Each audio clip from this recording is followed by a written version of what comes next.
हाय guys, जय Shri Shyam. Welcome back to my channel Priya Raj blog. So guys, कैसे हो आप लोग? आई होप आप सब लोग बहुत अच्छे होंगे और मैं भी ठीक हूँ।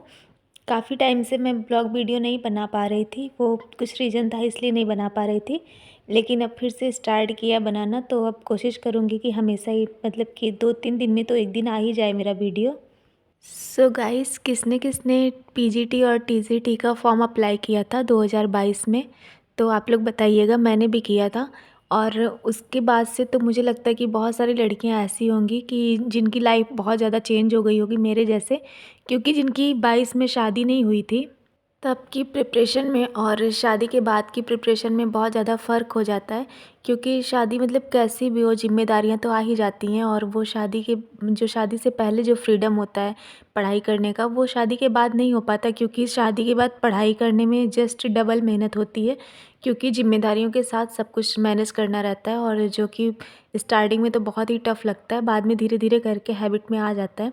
लेकिन स्टार्टिंग में बहुत टफ़ होता है। तो फिर 2022 में मैंने भी अप्लाई किया था फॉर्म।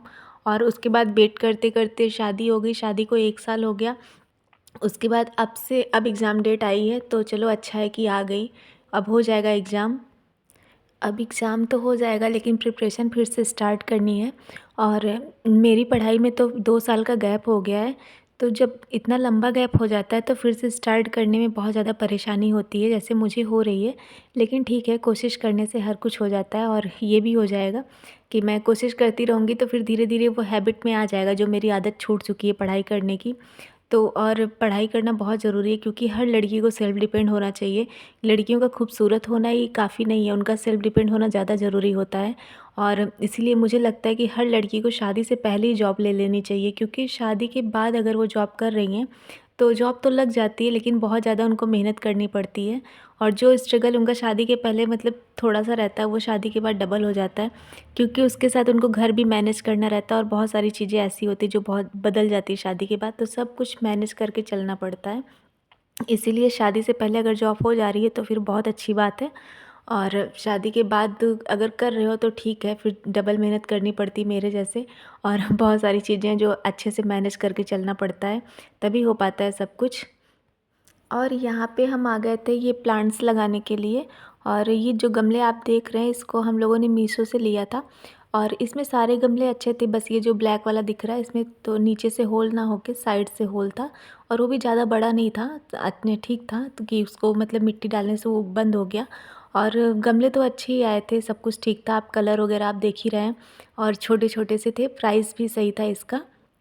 और जल्दी से उन लोगों ने दे भी दिया था।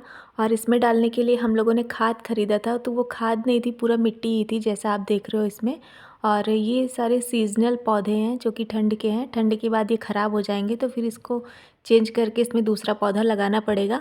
लेकिन अभी देखिए, देखने में कितना अच्छा लग रहा है। एक में तो एक दो में इसमें फूल लगे हुए थोड़े थोड़े से, और सब में नहीं लगे, जिसमें उसमें बाद में आ जाएंगे। और फिर दोपहर के बाद आ गई थी मैं यहाँ पे पढ़ाई करने के लिए। और मैं आज ये मुग़ल काल पढ़ रही हूँ, क्योंकि मैंने सिलेबस देखा था तो उसमें भी था ये। और मैंने सिलेबस एक पेज में नोट करके अपने तीनों नोट्स में रख लिया है, जिससे मैं पढ़ने से पहले एक बार अपना सिलेबस चेक कर लेती हूँ कि मैंने कहाँ तक पढ़ा है। क्योंकि अभी तो मैंने स्टार्ट ही किया है, लेकिन फिर भी मैं अपना सिलेबस पढ़ाई करने से पहले डेली देखती हूँ कि आज मेरा ये टॉपिक हुआ, आज ये टॉपिक हुआ। और अभी तक मैं पढ़ती थी इसके पहले भी, लेकिन बस ऐसे ही पढ़े जा रही थी, पढ़े जा रही थी। लेकिन अब ऐसे पढ़ रही हूँ कि हाँ, मुझे किसी को पढ़ाना है, इसलिए अब मैं इस तरह से पढ़ रही हूँ कि मुझे जब पढ़ाऊँ तो जैसे अभी जिस टीचर से मैं पढ़ रही हूँ, वो जब पढ़ाते तो कभी वो बुक नहीं उठाते, तो मुझे ऐसा लगता है कि मुझे मुझे भी इन्हीं के जैसे टीचिंग करना है, कि मैं भी जब पढ़ाऊँ तो मुझे भी बुक ना उठाना पड़े। और हिस्ट्री से लोग बहुत भागते हैं, मेरा सब्जेक्ट हिस्ट्री है। हिस्ट्री से लोग बहुत भागते हैं कि हिस्ट्री याद नहीं होती, हिस्ट्री ऐसा नहीं होता, ये नहीं होता, वो नहीं होता। तो मुझे ऐसा लगता है कि मुझे हिस्ट्री की एक ऐसी टीचर बननी है कि लोग हिस्ट्री को पसंद करने लग जाएं, और उनको याद करने के लिए इतने अच्छे से हिस्ट्री एकदम स्टोरी की तरह याद हो जाए, जैसे मुझे स्टोरी की जैसी अच्छी लगती है पढ़ने में। तो ऐसे ही मैं चाहती हूँ कि उन लोगों को भी, मतलब बच्चों को, जो मेरे स्टूडेंट रहें, उनको भी हिस्ट्री में एकदम स्टोरी की तरह समझा दूँ, एकदम अच्छे से याद करा दूँ कि उनको हिस्ट्री पसंद आने लग जाए, और हिस्ट्री जैसे मेरा फेवरेट सब्जेक्ट है वैसे उनका भी फेवरेट सब्जेक्ट बन जाए। तो बस मैं यही चाहती हूँ। और ये देखिए, यहाँ से फिर मैं बाबर से स्टार्ट होता है, तो बाबर जहाँ से आया था और जैसा भी था वो सब इस मैप में है। ऊपर तुर्किस्तान है, फिर उज़्बेकिस्तान है और फ़रगना है, अफ़गानिस्तान है, पाकिस्तान है, उसके बाद ये भारत है। पहले सब भारत में ही आता था, तो भारत का मैप देखिए इस तरह से रहता था और बाद में सब अलग हो गया, तो भारत का मैप नीचे बना हुआ है जैसा दिख रहा है उसमें। और यही है, स्कूल टाइम से ही हिस्ट्री मेरा फेवरेट सब्जेक्ट रहा है। और लोग ऐसा कहते हैं कि हिस्ट्री बेवफ़ा, रात भर याद किया सुबह सफ़ा, ऐसा कुछ। लेकिन मेरे साथ ऐसा कभी नहीं हुआ, क्योंकि मैं हिस्ट्री को सबसे पहले एक स्टोरी की तरह याद कर लेती थी।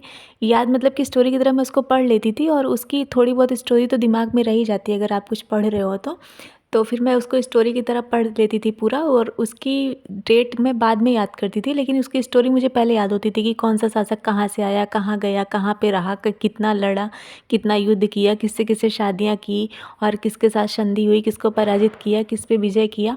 ये सब मुझे पहले से याद हो जाता था, और सारे राजाओं के नाम याद कर लेती थी मैं, किसके किसके साथ क्या क्या हुआ।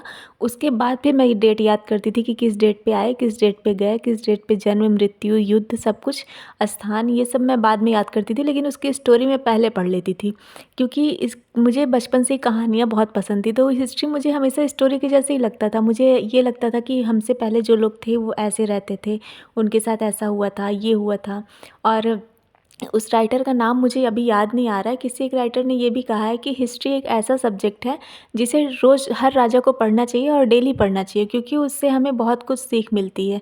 तो हिस्ट्री मेरा फेवरेट सब्जेक्ट है, और मैं यही चाहती हूँ कि मैं एक ऐसी टीचर बनूँ कि जो बच्चे मुझसे पढ़ें, जो स्टूडेंट मेरे मुझसे पढ़े, हिस्ट्री उनका भी फेवरेट सब्जेक्ट हो जाए, और किसी को भी हिस्ट्री से डर ना लगे कभी कि हिस्ट्री याद नहीं होगी, ये नहीं होगा।